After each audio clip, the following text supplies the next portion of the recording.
तो वह तुझे पिछली सब जातियों में श्रेष्ठ करेगा। फिर अपने परमेश्वर यहोवा की सुनने के कारण ये सब आशीर्वाद तुझ पर पूरे होंगे। धन्य हो तू नगर में, धन्य हो तू खेत में, धन्य हो तेरी संतान और तेरी भूमि की उपज और गाय और भेड़ बकरी आदि पशुओं के बच्चे। धन्य हो तेरी टोकरी और तेरी कठौती, धन्य हो तू भीतर आते समय और धन्य हो तू बाहर जाते समय। यहोवा ऐसा करेगा कि तेरे शत्रु जो तुझ पर चढ़ाई करेंगे वे तुझसे हार जाएंगे। वे एक मार्ग से तुझ पर चढ़ाई करेंगे, परंतु तेरे सामने से 7 मार्ग से होकर भाग जाएंगे। तेरे खत्तों पर और जितने कामों में तू हाथ लगाएगा उन सबों पर यहोवा आशीष देगा। इसलिए जो देश तेरा परमेश्वर यहोवा तुझे देता है उसमें वह तुझे आशीष देगा, यदि तू अपने परमेश्वर यहोवा की आज्ञाओं को मानते हुए उसके मार्गों में चले, तो वह अपनी शपथ के अनुसार तुझे अपनी पवित्र प्रजा करके स्थिर रखेगा। और पृथ्वी के देश देश के सब लोग यह देख कर कि तू यहोवा का कहलाता है तुझसे डर जाएंगे। और जिस देश के विषय यहोवा ने तेरे पूर्वजों से शपथ खाकर तुझे देने को कहा था, उसमें वह तेरी संतान की और भूमि की उपज की और पशुओं की बढ़ती बढ़ती करके तेरी भलाई करेगा। यहोवा तेरे लिए अपने आकाश रूपी उत्तम भंडार को खोलकर तेरी भूमि पर मेघ बरसाया करेगा और तेरे सारे कामों पर आशीष देगा। और तू बहुतेरी जातियों को उधार देगा, परंतु किसी से तुझे उधार लेना ना पड़ेगा। और यहोवा तुझको पूंछ नहीं किंतु सिर ही ठहराएगा, और तू नीचे नहीं परंतु ऊपर ही रहेगा। यदि परमेश्वर यहोवा की आज्ञाएं जो मैं आज तुझको सुनाता हूँ, तू उनके मानने में मन लगाकर चौकसी करे और जिन वचनों की मैं आज तुझे आज्ञा देता हूँ उनमें से किसी से दाहिने व बाएं मुड़ के पराये देवताओं के पीछे न हो ले और न उसकी सेवा करे। Thank you very much and God bless you. And Pranav, pastor Pranav की प्रार्थना के साथ आगे चलेंगे। आइए हम प्रार्थना करें।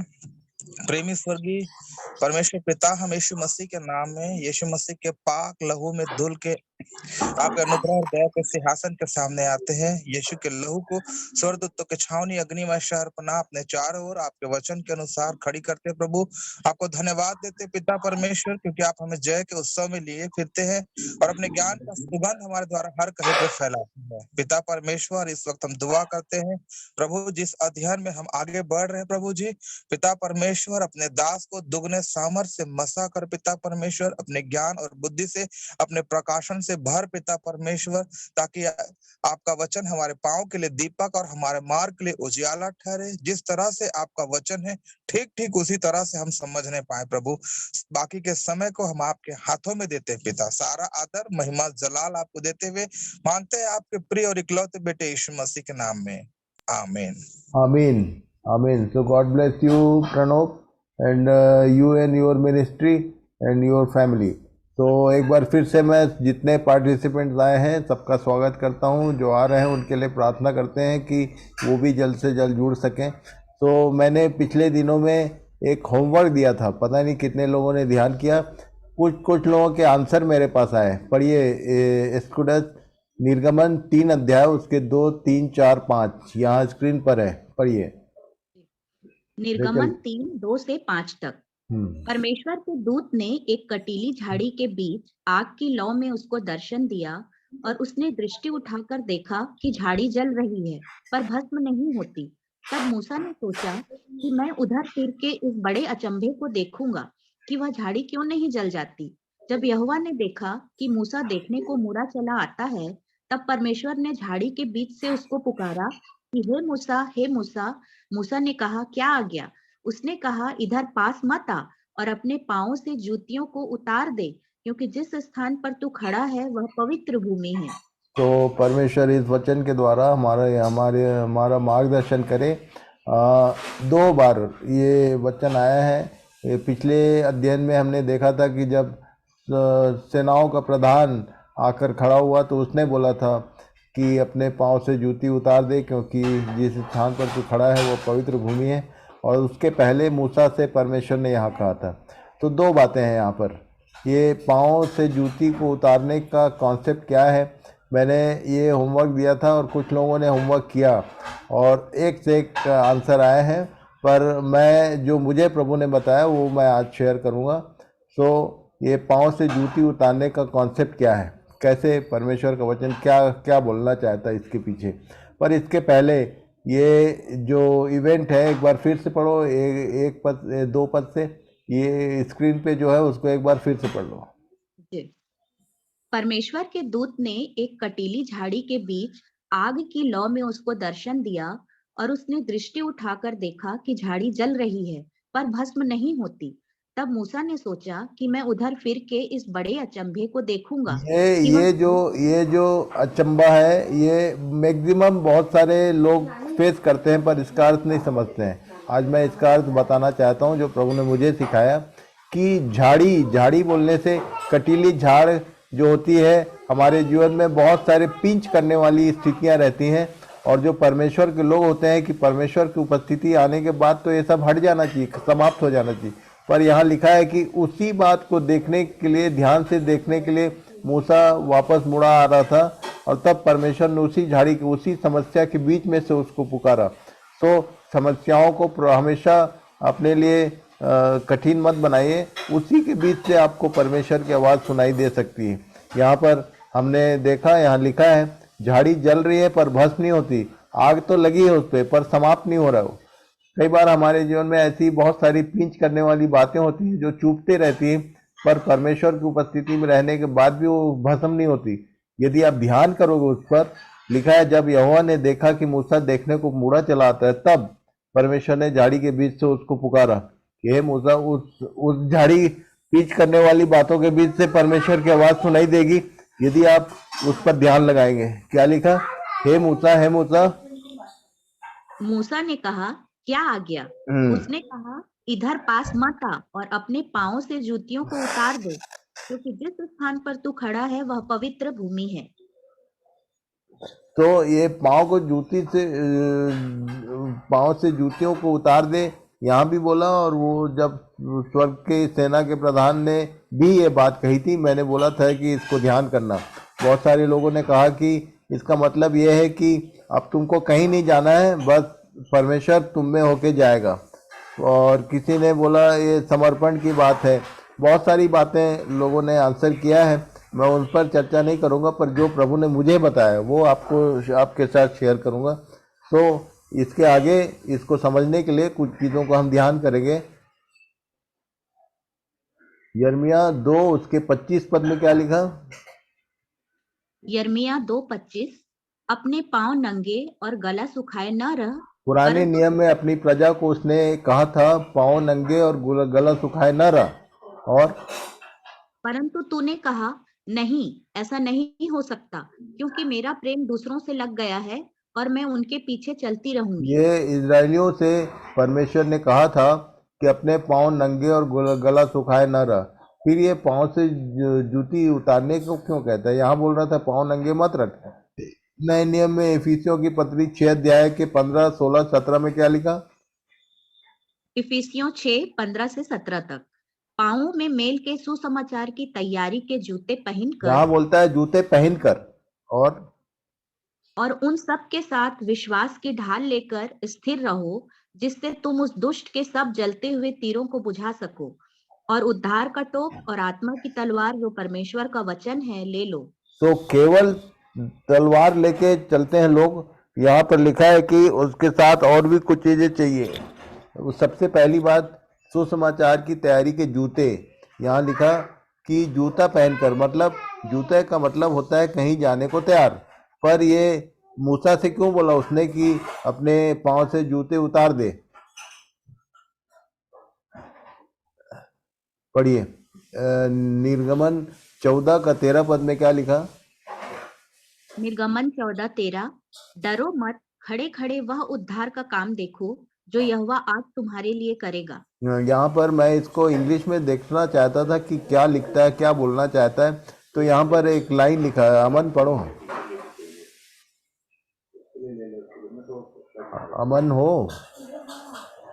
जी हाँ हाँ पढ़ो। Stand firm, keep quiet and you will see. तो ये बोलता था कीप क्वाइट, शांत हो जाओ। और ये जूते उतारने का जो कॉन्सेप्ट है इसी से मतलब रखता है कि यदि परमेश्वर के काम को देखना चाहते हो तो चलना फिरना बंद करो, मूव करना बंद करो, एक जगह शांति से खड़े हो जाओ।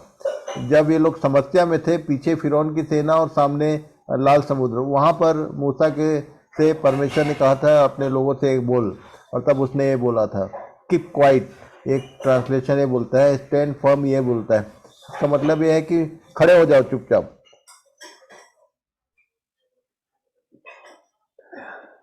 व्यवस्था विवरण 28 उसके 1 और 2 पद को पढ़िए। व्यवस्था विवरण 28 1 और 2। यदि तू अपने परमेश्वर यहोवा की सब आज्ञाएं जो मैं आज तुझे सुनाता हूँ चौकसी से पूरी करने का चित्त लगाकर उसकी सुने, तो वह तुझे पृथ्वी की सब जातियों में श्रेष्ठ करेगा। फिर अपने परमेश्वर यहोवा की सुनने के कारण ये सब आशीर्वाद तुझ पर पूरे तो ये होंगे। जो आगे आशीर्वाद का लिस्ट है और ये सब जातियों में श्रेष्ठ होने की बात है, उसके लिए एक ही काम करना था। फिर से पढ़ो पहली लाइन, यदि तू अपने परमेश्वर यहोवा की सब आज्ञाएं जो मैं आज तुझे सुनाता हूँ चौकसी से पूरी करने का चित्त लगाकर उसकी सुने, तो वह तुझे पृथ्वी की सब जातियों में मैं श्रेष्ठ करेगा। विश्वास करता हूँ कि सुनते तो सब लोग हैं, पर चित्त लगाकर सुनने वाले बहुत कम है। इसको याद रखना कि परमेश्वर के वचन को सुनने के लिए चित्त लगाना जरूरी है। मैंने कई बार, पिछले बार लॉकडाउन के समय जब क्लासेस हो रही थी तो मैं वीडियो ऑन रखने बोलता था, और मैंने देखा कि ऑनलाइन जुड़ने के बाद लोग कमरों में घूम फिर रहे हैं, यहाँ वहाँ जा रहे हैं, आ रहे हैं, और बहुत सारे कामों में लगे रहते हैं। इवन हम लोग जब परमेश्वर का वचन सुनते हैं कहीं पर मीटिंगों में या चर्चेज में, तो हमारा ध्यान जो है वहाँ, चित्त जो है और कहीं रहता है। तो यदि चित्त लगाकर सुनना है, उसने बोला चलते फिरते परमेश्वर का वचन मत सुनो। वो जूती उतारने का जो कॉन्सेप्ट मुझे प्रभु ने बताया वो केवल ये है कि तुम परमेश्वर की वाणी को यदि सुनना है, गाइडलाइन प्राप्त करना है, तो बी केयरफुल। पहले स्टैंड फर्म बोलता है, कीप क्वाइट, शांत हो जाओ और शांति से परमेश्वर की बात को समझने का प्रयास करो। आप याद रखना, बहुत सारे लोगों के साथ में ये इवेंट हुए हैं। स्पेशली ये जो पौलुस था, ये कलीसिया को सताता था और ऑन द वे था, चल रहा था। पहले उसको दर्शन हुआ तो पहले तो गिर गया, गिरने के बाद उसने प्रभु की आवाज़ को सुना। तो प्रभु सहायता करे कि हम लोग समझें कि परमेश्वर यदि आपसे किसी प्रकार का विजन देना चाहता है, कुछ बात स्पेशली आपको बताना चाहता है, उसको सुनने के लिए आप चित्त लगाकर सुनने का प्रयास करें। खासकर ये जूती उतारने के जो कॉन्सेप्ट मुझे प्रभु ने सिखाया वो ये कि मेरी आवाज़ को सुनने के लिए तुम शांति से ठहर तो जाओ, पहले इधर उधर भागो कूदो मत, और मेरी बात को ध्यान से सुनो। यदि ध्यान से सुनोगे तो ये सारे आशीर्वाद तुझ पर पूरे होंगे। फिर से एक बार पढ़ लो 1 और 2, डिटरनॉमी। यदि तू अपने परमेश्वर यहोवा की सब आज्ञाएं जो मैं आज तुझे सुनाता हूँ चौकसी से पूरी करने का चित्त लगाकर उसकी सुने, तो वह तुझे पृथ्वी की सब जातियों जब आप चलते फिरते रहेंगे, जूती पहनने का मतलब यह है मूविंग कंडीशन, तो चलते फिरते रहेंगे तो आपका चित्त लगेगा नहीं। इसलिए वो बोल रहा था कि जब भी उसने विजन की बात आगे मूसा को जब उसने बात करना शुरू किया तो सबसे पहले बोला कि पहले तो तू जूती उतार दे। वो जंगल में था, वो खासकर वो उस अचंभे को देखने के लिए मुड़ा चला आ रहा था, लिखा है वो मूविंग कंडीशन में। तो बोला खड़ा हो जा। जूती उतारने का मतलब यह है चुपचाप शांति से खड़ा हो जा, फिर मैं जो बोलना चाहता हूँ उसको सुन। इसलिए आज मैं सबसे निवेदन करना चाहता हूँ कि whenever you are listening the word of God, परमेश्वर के वचन को जब आप सुन रहे हैं, जब कहीं चाहे ऑनलाइन में हो, चाहे आप घर में हो, चाहे चर्च में हो, कहीं भी हो, जब आप परमेश्वर के वचन को सुनने के लिए बैठे हैं तो अपना चित्त पूरी रीति से उसके वचन पर लगाएं और अपने सारे मूवमेंट बंद कर दें और उसके बाद उसकी बातों को ध्यान से सुने, तो वो आपको श्रेष्ठ करेगा और सारे आशीर्वाद जो यहाँ लिखे हुए वो सब होंगे पूरे। सो प्रभु सबकी सहायता करे। आज ये छोटी सी बात बताना चाहता हूँ। हम लोगों ने अभी एक दिन पहले देखा कि हृदय में यदि कड़वाहट है और उसके साथ हम प्रभु के वचन को सुन रहे हैं, तो ये ज्ञान जो हमारे पास आ रहा है वो शैतानी, शारीरिक, शैतानी, सांसारिक हो सकता है। और तब घमंड के साथ नहीं होना चाहिए। परमेश्वर का वचन जो है उसका ज्ञान जो है वो एक व्यक्ति को नम्र बनाता है। संसार का ज्ञान घमंड उत्पन्न करता है। और आज तीसरी बात हम लोगों ने ध्यान किया, बहुत छोटी सी बात है कि वचन को सुनते समय यदि आप चलते फिरते रहेंगे या और कोई काम में आपका चित्त लगा रहेगा तो जो आशीष आपको मिलनी है वो नहीं मिलने वाली। सो इस लाइन का मतलब केवल इतना ही है। जूती उतार दे का मतलब यह है कि हिलना डुलना बनकर एक जगह शांत हो जाओ, कीप क्वाइट, स्टैंड फर्म लिखा है इंग्लिश में। सो प्रभु सहायता करे इन सब बातों को समझने में। है छोटी सी बात पर इसका रिजल्ट बहुत बड़ा है, और इसलिए यदि बड़े बड़े रिजल्ट चाहिए तो ये छोटी छोटी बातों को ध्यान में रखें। सो एक बार फिर से हम लोग प्रार्थना में जाएंगे, और पारू सिस्टर आप हैं? जी हाँ। हाँ, प्रार्थना कीजिए। सर्वशक्तिमान दयालु परमेश्वर पिता, तेरा धन्यवाद करते हैं, स्तुति करते, तारीफ करते प्रभु, धन्यवाद करते परमेश्वर पिता, सुंदर तूने अवसर दिया है प्रभु। सचमुच पिता, हम शारीरिक संसारिक और परमेश्वर शैतानी बातों से अलग होकर प्रभु हम शांत रीति में तेरे वचन पर मन लगाए, ऐसा तो होने दे पिता परमेश्वर। आज प्रभु हमारे हर एक जीवन में यही एक बात है प्रभु कि हम पिता तुझे आदर देने के योग्य नहीं करते हैं प्रभु। आज तूने हम तक बात पहुंचाई है प्रभु की पिता, हम पूर्ण रूप से प्रभु तेरी बातों को, तेरे वचन को, तेरी प्रभु परमेश्वर पिता हमारे साथ में बोलने वाली चर्चा प्रभु परमेश्वर एक शिक्षा लगाकर संपूर्ण मन से समर्पित होकर प्रभु केवल तेरा आदर तुझे दे सके, ऐसा तो होने दे, ताकि प्रभु हमको तू सर्वश्रेष्ठ कर सके। हाँ मेरे परमेश्वर, आज तक प्रभु जो बातें हमारे अंदर है प्रभु परमेश्वर पिता, आज तूने प्रभु हमें हमारे सारे बातों का प्रभु समाधान किया कि प्रभु सचमुच पिता तेरा वचन पूरा होने के लिए हम तेरी सुने। हाँ मेरे परमेश्वर, सभी को, जितने भी लोग प्रभु आज हमने ये बात को सुना है या कोई और समय के पास समय नहीं तो पढ़ने वाले हैं प्रभु, उन सभी के साथ में तू बातचीत कर प्रभु, और उनको भी प्रभु परमेश्वर पिता अंतिम दिनों में अपने समान तैयार कर, हम सभी को प्रभु तू तैयार कर। धन्यवाद करते तेरे दास को भी तेरे सामर्थ्य हाथों में सौंपते, और भी पिता ने अभिषेक होने दे, और एक नई और बात प्रभु हर रोज प्रभु उनके साथ बातचीत कर, तू हम तक पहुंचा प्रभु पिता, तू बोल हम सुनते राजा। धन्यवाद करते हैं प्रभु, स्तुति करते तेरे दास के प्राण आत्मा शरीर को, उनके परिवार के सदस्य को, उनकी संपत्ति को, सब बातों को तेरे सामर्थ्य हाथ में सौंपते हैं प्रभु।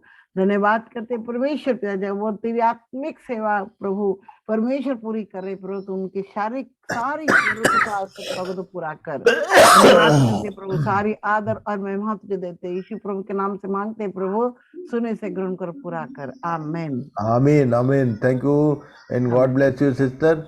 एंड सब लोग एक ही चीज ध्यान रखें, आज का कंक्लूजन केवल यह है कि परमेश्वर के वचन को सुनते समय इधर उधर घूमते फिरते या इसको इजी मत लो, इसको समझिए कि परमेश्वर के वचन का आदर करने से वो हमको सर्वश्रेष्ठ करेगा, और सारी जितनी लाइनें लिखी हैं वो सब हमारे जीवन में पूरी होगी। सो गॉड ब्लेस यू ऑल। चाहे आप ऑनलाइन में हैं मेरे साथ या कहीं पर भी हैं, जब भी आप कोई परमेश्वर के वचन को सुनते हैं, माध्यम कुछ भी हो, आप शांति से खड़े होकर सुनिए, और तब प्रभु आपको आशीष देगा। जो जो बातें यहाँ लिखी वो सब पूरे होंगे।